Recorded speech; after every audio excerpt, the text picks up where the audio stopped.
It's curious how, in politics, what seems like just a number can be a weapon.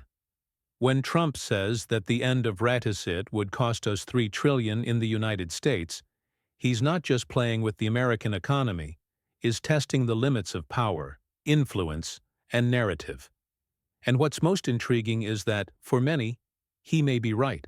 After all, how many times has an unpopular measure proven to be the only one capable of protecting an entire country from silent collapse? While much of the media reacts with skepticism, Trump continues with his unmistakable style: direct, provocative, and strategic. He challenges the Supreme Court, causes China, and still convinces millions of Americans that rates, they are a national shield. It's the kind of game that mixes risk and genius, where every move seems calculated to generate chaos and, at the same time, control. Some call it madness, others call it vision. But ignoring what it does is the same as closing your eyes to the moving chessboard. And that's what we're going to talk about today: how a single statement can alter the route of world economy, to divide opinions, and put pressure on institutions of power. Stay with me until the end, because understanding what's behind this move is understanding much more than just a news story. It's understanding the workings of the mind of one of the most unpredictable leaders of our time. So go ahead and like this video, subscribe to the channel, and turn on notifications, because what's coming next will make you see politics and economics in a completely different way. Trump's new statement and its immediate political impact. When Donald Trump stated that the end of rhetoric would cost us $3 trillion to the U.S., the impact was instantaneous.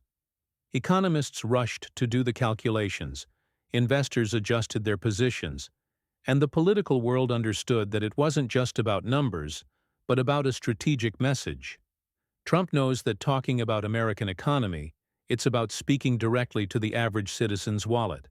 And when he does that, he brings up the issue of rates. It's synonymous with protection, sovereignty, and employment.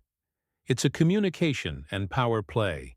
Behind the scenes, Trump's speech triggered alarm bells in Washington. Some saw it as an exaggeration, others as long-term vision. After all, he has a history of using trade policy like a shield and a sword at the same time. Assign a value of $3 trillion. Regarding the potential loss, it's a way to reinforce that tariffs are not a whim, but a pillar of American economy. This type of discourse, although controversial, mobilizes the base, annoys adversaries, and creates a climate of national urgency, something Trump masters like few others. The curious thing is that, while it generates controversy, it also creates expectation. Investors wonder if there will be new tariffs. Voters wonder if the country will survive without them. And the press wonders if the warning is real or tactical. That's where Trump's strength lies, transforming each statement into a political chess move. The phrase about the $3 trillion, it's not just about numbers, but about influence, an attempt to shape perceptions even before decisions are made. And it is precisely at this point that their next move begins to take shape. The strategy of putting pressure on the Supreme Court. Trump doesn't speak idly. Every word is a political calculation. By bringing up the topic of rates and relate it to a possible loss of $3 trillion, it activates a subtle but powerful pressure on the Supreme Court. The message is clear. Removing the tariffs would be not only an economic mistake, but a blow against the very system itself. American economy. This narrative places judges before a delicate equation, between following legal principles or dealing with the popular reaction that a contrary decision could generate. Behind the scenes, the move is even more ingenious. Trump knows that Supreme Court, it is not just a court, but a symbol of institutional authority. By using the trade policy as a rallying cry, he transforms the legal debate into a game of national legitimacy. It's as if he were saying, tampering with tariffs is tampering with the country's economic security. This type of discourse creates a psychological field of pressure, where any vote against his vision can be interpreted as an attack on American economy. The strategy is old but effective.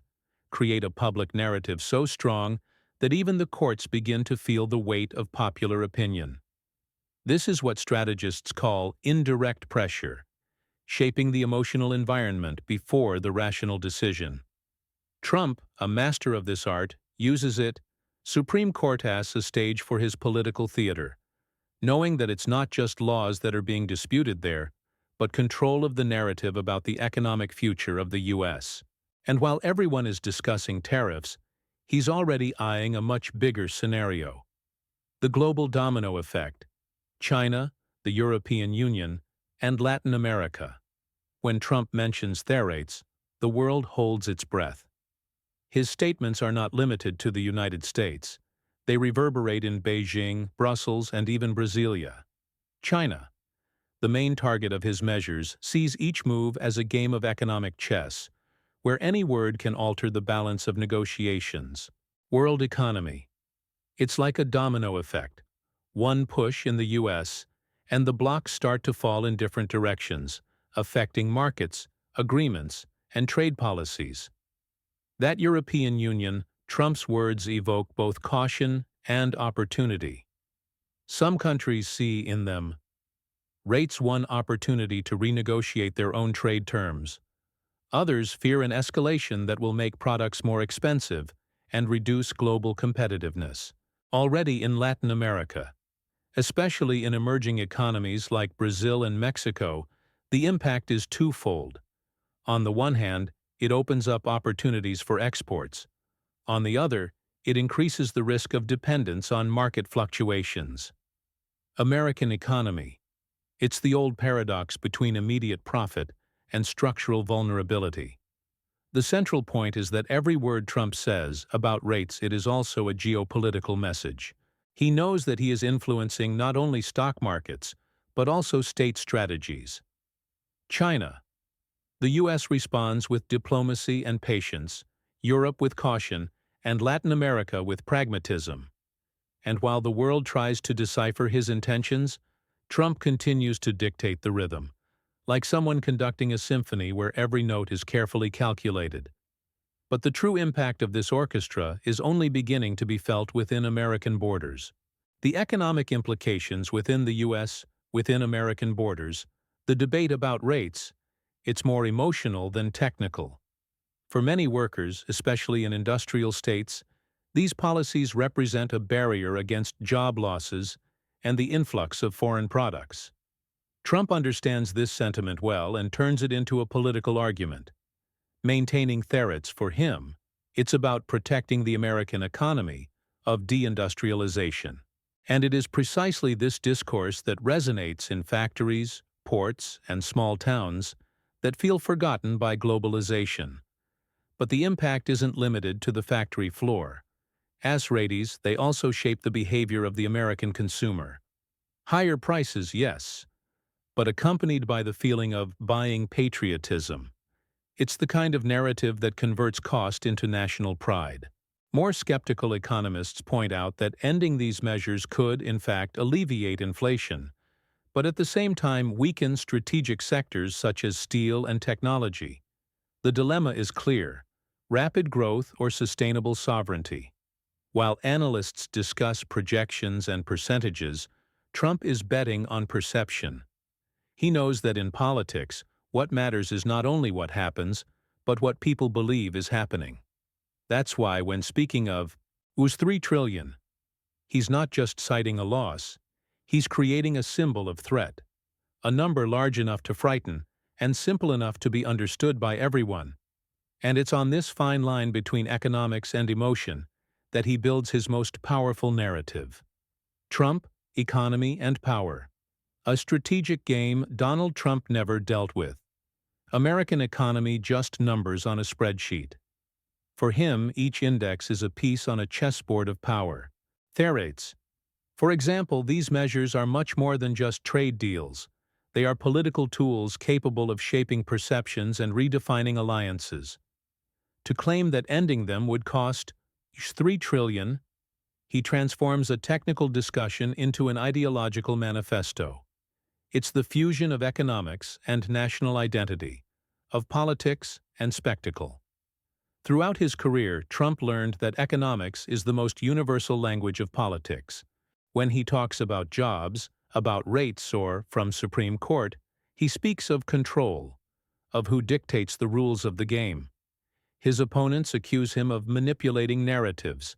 His supporters see him as the only one willing to challenge the system. And it is precisely this ambiguity that keeps him relevant. While some try to decipher him, others simply follow him, convinced that he understands something that others do not perceive. Ultimately, Trump's game is not just about protecting the American economy, but about preserving his own legacy. Every speech, every figure, and every provocation are calculated moves to remain at the center of the global chessboard. He knows that power is not measured solely in votes, but in influence, and that he masters like few others. But the question that remains is, how far can this game go before the pieces begin to turn against the player himself? Ultimately, the speech of Trump about rates, it's more than an economic issue. It's a lesson about power, influence, and strategy. It shows how a single statement can shake markets, pressure institutions, and redefine narratives. The question remains, how many times have you been influenced by a well-presented idea without even realizing it?